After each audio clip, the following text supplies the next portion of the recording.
Halo, apa kabar? Saatnya Anda menyimak berita Semarang bersama saya, Agi Kurnia Sandi. Sejumlah berita menarik telah kami siapkan untuk Anda dan berikut 3 berita utama hari ini.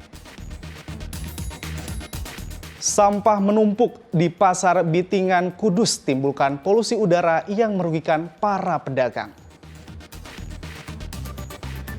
Jadwal berangkat haji tinggal 1 bulan lagi, 600 calon jemaah haji Blora mulai mengikuti bimbingan manasik. Harga bawang di kota Tegal kian mahal, pedagang dan pembeli kini menjerit.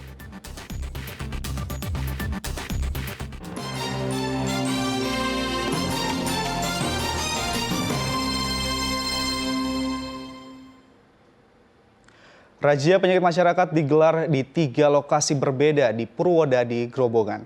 Dalam razia itu menjaring 1 pasangan tak resmi yang tinggal di indekos.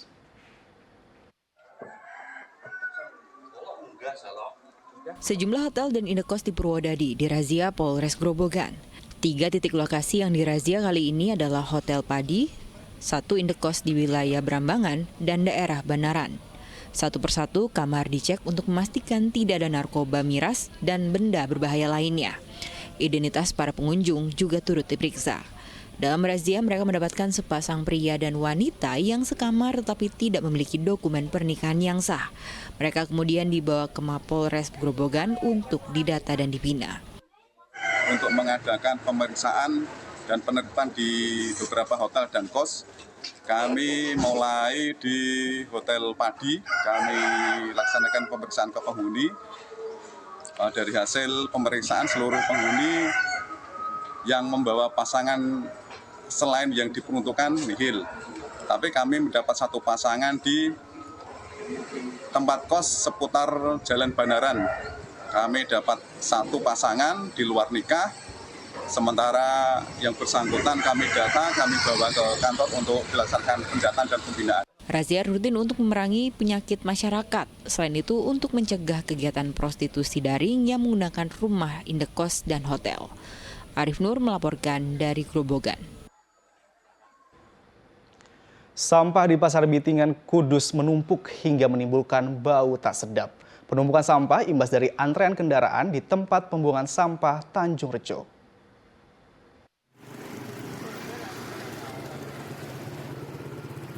Sampah ini menumpuk di tempat pembuangan sementara Pasar Bintingan, Kudus. Sisa sayur dan buah menumpuk melebihi batas. Akibatnya bau busuk tercium hingga ke area pedagang. Polusi udara itu mengganggu aktivitas jual beli para pedagang. Lumayan sepi, lumayan berpengaruh ke penjualan. Karena baunya ya.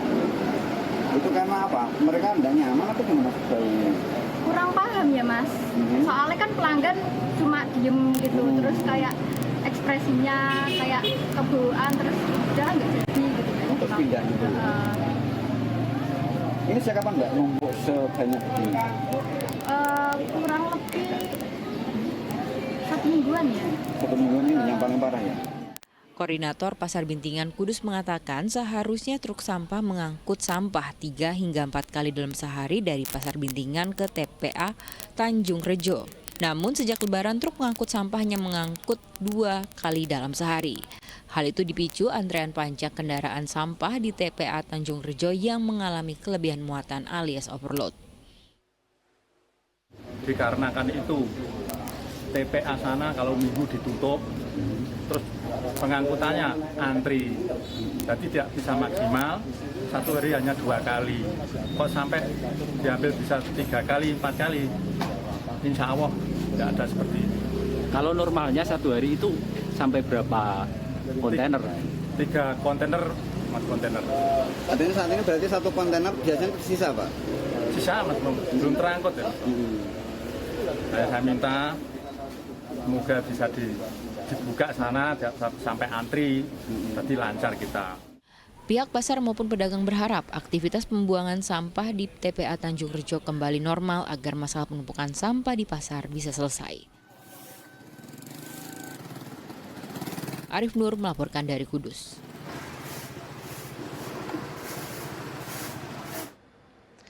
Menambah keterampilan menghadapi bencana, staf dan relawan Palang Merah Indonesia Kabupaten Tegal mengikuti pelatihan pemadaman api dan evakuasi mandiri. Mereka berlatih menggunakan alat pemadam api ringan, cara memadamkan api tanpa alat, serta evakuasi mandiri jika terjadi kebakaran. Terbiasa staf Merah Indonesia Kabupaten Tegal kini dilatih bisa menolong sendiri. 40 orang staf dan relawan PMI mengikuti pelatihan pemadaman api dan evakuasi mandiri di markas PMI Kabupaten Tegal Sabtu lalu.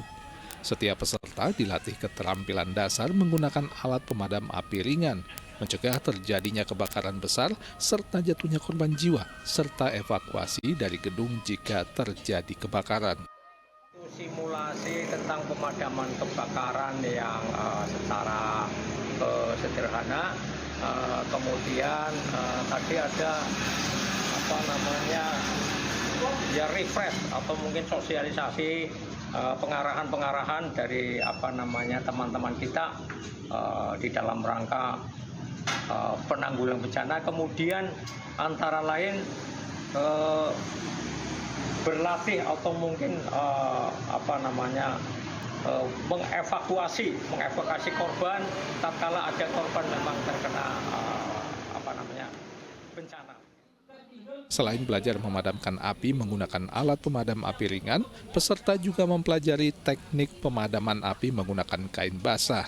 Dengan simulasi ini, setiap staf maupun relawan PMI bisa menangani kebakaran baik secara individu maupun kelompok dengan tepat dan cepat.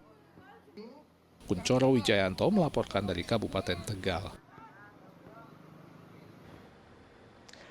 Ratusan calon jemaah haji Kabupaten Blora Sabtu lalu mengikuti bimbingan manasik haji. Lebih dari 600 calon jemaah haji Blora dijadwalkan akan berangkat ke Tanah Suci pada tanggal 3 Juni mendatang.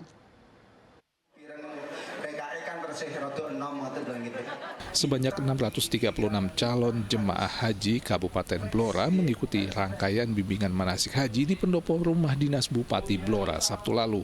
Jumlah total calon jemaah haji tersebut bertambah 2 orang dari sebelumnya 634 orang. Penambahan tersebut berasal dari daftar calon jemaah haji cadangan. Seluruh calon jemaah haji diminta untuk menjaga kesehatan supaya bisa berangkat ke Tanah Suci dalam kondisi prima sehingga bisa menjalankan rangkaian ibadah haji dengan lancar. Calon jemaah haji Kabupaten Blora ada 643, terdiri dari 636 haji reguler, 5 orang PPHD dan 2 pembimbing KPIH. Berapa kloter, Bu? Nanti ada 3 kloter. Iya Mas, ini ada tambahan lagi, baru hari Rabu kemarin ada tambahan 2 cadangan naik, yaitu 2 orang yang sekarang sudah resmi menjadi reguler. Ke-636 calon jemaah haji tersebut akan berangkat tanggal 3 Juni mendatang. Calon jemaah haji dari Blora dibagi dalam 3 kloter, yaitu kloter 84 terdiri dari 171 orang yang nanti bergabung dengan jemaah asal Kabupaten Rembang, kloter 85 dengan jumlah jemaah 352 orang, dan kloter 86 dengan jumlah jemaah 113 orang yang akan bergabung dengan jemaah asal Kabupaten Sragen. Calon jemaah haji yang akan berangkat mendapatkan 5 orang pendamping dari tim pemandu haji daerah atau TPHD, serta 2 orang dari kelompok bimbingan ibadah haji. Arif Nur melaporkan dari Blora.